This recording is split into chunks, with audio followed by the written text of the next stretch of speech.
আজকে বহু বছর পরে আপনাদের সামনে দুটো কথা বলার সুযোগ হয়েছে আমার।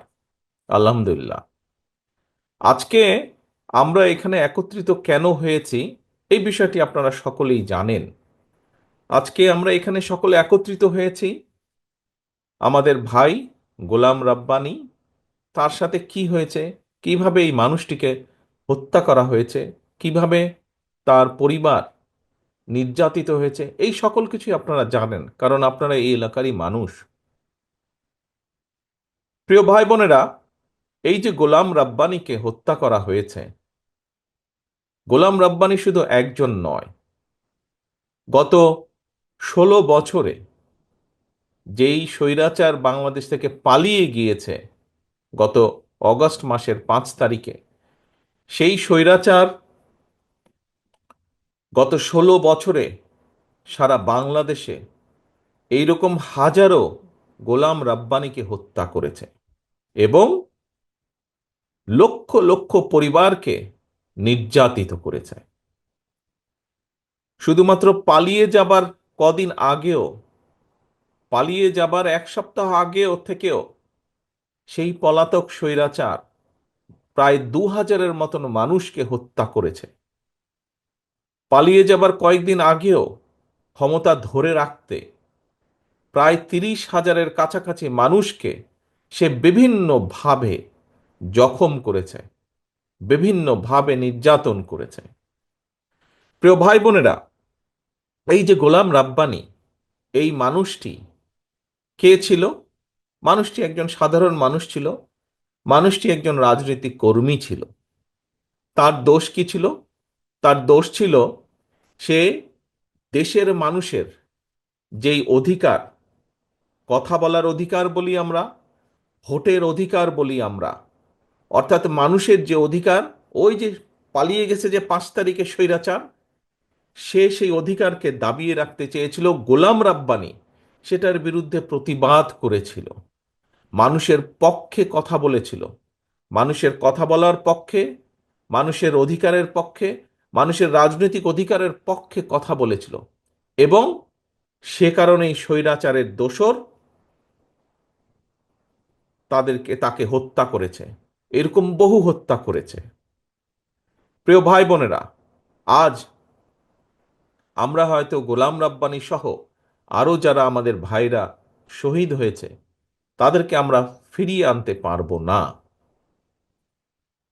যারা বিভিন্নভাবে ক্ষতিগ্রস্ত হয়েছেন, আমাদের যে সকল ভাইয়েরা বোনেরা ক্ষতিগ্রস্ত হয়েছেন, বিভিন্নভাবে পঙ্গুত্ব নির্যাতনের শিকার হয়েছেন, পঙ্গুত্ব বরণ করেছেন, তাদেরকে হয়তো চিকিৎসার মাধ্যমে আমরা কাউকে কাউকে সুস্থ করে সম্পূর্ণভাবে সুস্থ করতে পারবো, কাউকে কাউকে হয়তো কিছুটা হলেও আমরা সুস্থ করতে পারবো।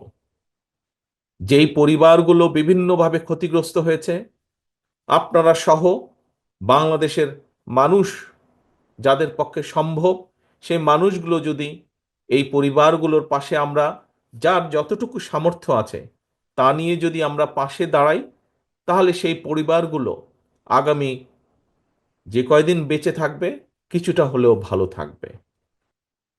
প্রিয় ভাই বোনেরা, আজ স্বৈরাচার পালিয়ে গিয়েছে। বাংলাদেশ, বাংলাদেশের মানুষ এখন স্বৈরাচার মুক্ত। এখন সামনে আমাদের আরেকটি বড় যুদ্ধ। কি সেই যুদ্ধ?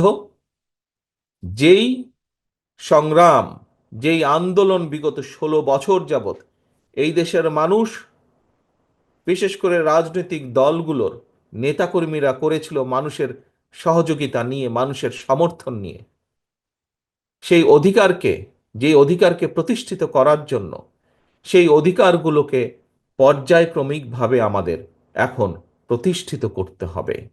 গোলাম রাব্বানিরা চেয়েছিল দেশে এমন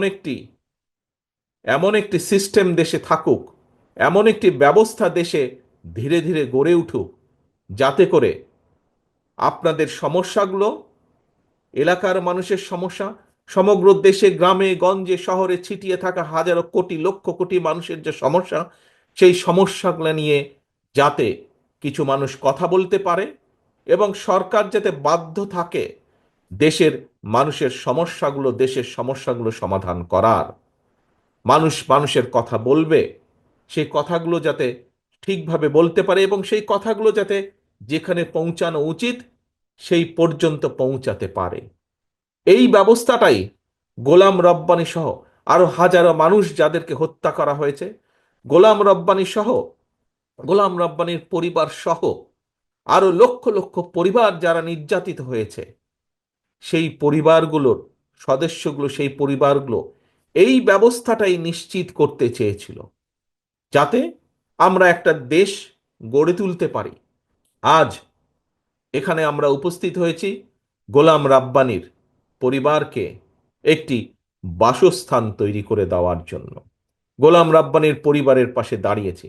আমি আগেই বলেছি, আপনারা নিজেরাও জানেন, এই মুহূর্তে সারা বাংলাদেশে হাজারো গোলাম রাব্বানির পরিবারের মতন পরিবার আছে।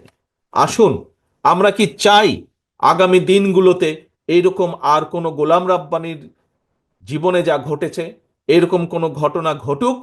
আমরা চাই না, আমি চাই না গোলাম রাব্বানির মতন কোনো, সে যেই দলেরই হোক না কেন, কোনো মানুষের ভাগ্য যাতে এইরকম না হয়, কোনো মানুষের ভাগ্য যেন গোলাম রাব্বানির মতন না হয়। আগামী দিনগুলোতে, বাংলাদেশের আগামী দিনগুলোতে আমরা আর গোলাম রাব্বানি এইরকম ভাগ্যবরণ করা মানুষ আমরা আর দেখতে চাই না। আমরা একটি স্বাভাবিক বাংলাদেশ চাই, আমরা একটি নিরাপদ বাংলাদেশ চাই, যেখানে মানুষ মানুষের পাশে দাঁড়াবে, মানুষ মানুষকে সহযোগিতা করবে, যেখানে মানুষের সমস্যার সমাধানের চেষ্টা করা হবে, যেখানে সাধারণ মানুষের অভাব অভিযোগ যেগুলো আছে সেগুলো সমাধানের উদ্যোগ গ্রহণ করবে সরকার। এইরকম একটি সরকার আমরা আগামী দিনের বাংলাদেশে গড়ে তুলতে চাই।